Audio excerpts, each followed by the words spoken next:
And then there's other things too, and now you know what the story just saying. I wasn't there. I'm just going based on what the story says. No, yeah. You know, using logic and sense, especially if you're part of a Sanhedrin court, or you know what I mean. You're going to use logic. We're not part of that, but I still have enough logic to understand where he's violating rules of ancient origin. He's not allowed to do that? Goodness no, especially back then. You know what I mean? They're still fighting over there in the Middle East over their ancient rules. So you're not allowed to display God's power? Well, tell me how. Yeah, if God shows you to display His power, then fine. But now, if you're putting out, say, water into wine, how you gonna explain that to ultra Orthodox Judah doesn't even consume alcohol, and the only purpose of him consuming alcohol is for the fragmentation purposes that it's symbolic to in this world we live in? How could it have happened if God didn't do it at all then? Right. So okay, but hold on. So then you're saying that they turned water into wine, and what? God didn't do it? So I don't know what happened. They must submit to some other magic. I don't know what happened. I would like to state for the record that I am not a Christian in any sense, or I'm not offended by any, or Jew. So I don't give a fuck about none of this. To me, it's all a good, great story, and to my personal belief. You know what I mean? Doesn't make it fact. I'm just saying, based on the story, if he did, I just want to make that disclaimer. If he turned water into wine, I could understand how that's going to piss off a lot of Jews. You being Jewish, and you claiming that God helped you do it, you're going to arouse a lot of attention from a lot of people who probably believe that you can do things like that. Now, in there, and choose not to. You know what I mean? And choose not. And you know what? You're supposed to choose not to, is what they would say. You're supposed to find a way to choose where it's going to be beneficial for everyone, not just you at the moment, not just your society, but for everyone as a whole, as the universe expands. Like omnipresent. So if you were Jesus, why are they causing crusades? You couldn't see that? What the drama you were doing now? You couldn't see that the crusades were coming? That you start talking like this, saying this, doing that, eat this. You get what I'm saying? No, Mr. T. Oh, Mr. T. You couldn't foresee. You kind of do look like Mr. T, though.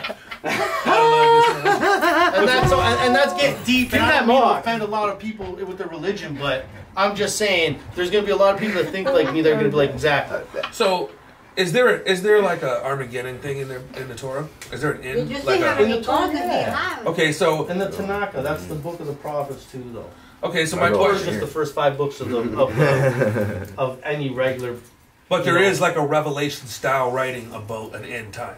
No, maybe Daniel writes about some stuff, but the end times refer to the Jewish temple. You know what I mean? So there is no like. There is going to be a redemption where there's a resurrection of some sort of Messiah of some sort. Some sort of resurrection of wholeness where we go back to being in one instead of like fraction. Instead of being in this dualistic world. Well, I only ask because like there's not going to be dual no more. There's not going to be man and woman. There's going to be we're all going to be united again. Right. I only ask because some sort that's prophesied that's going to happen. If you go back, how much shorter do you want up here? Just a little bit more. So this is the other side of the pendulum. No, I only ask because if you look at other religions, yes, Christianity, even like old school Vikings, Norse mythology, everything has like this ending. Like they have Ragnarok. They have the they bought Revelation, the Apocalypse. They have this ending, but in the ending, the Messiah comes back, and even in Islam, they say that, and I don't believe in Islam either, mind you. That's everyone, each is their own. But they say that Jesus is the one that's going to come back and save the world. That's not in the Judaism. Don't believe that. Listen, if you listen, Jesus is not the Savior. I'm not saying not you personally, but in the Jesus isn't my Savior. No. I mean, great man. Great morals came out of him. Right. If I was the Messiah, or if I had these powers, I could walk on water and raise the dead. I certainly would have convinced everybody at that time, or tried to, right? Yeah, that's how you get fucking. I mean, up there. am I judging how he get yoked up? How he allegedly handled it? Yeah. I mean, if you're turning water into wine, you think that's why you got murked? I'm thinking of him taking advantage of the whole system. He's making this Jewish literature and all this Jewish text into some party favorites and party tricks. He was like David Blaine. I heard that all this shit came from wine, guys keep drinking. Like what? Yeah, it'd have been different if he made water. It would have been different if he would have turned the salt water into drinking water and fed it to all the people in Ethiopia who were starving under the dictatorship of his ancestor. You know what I mean?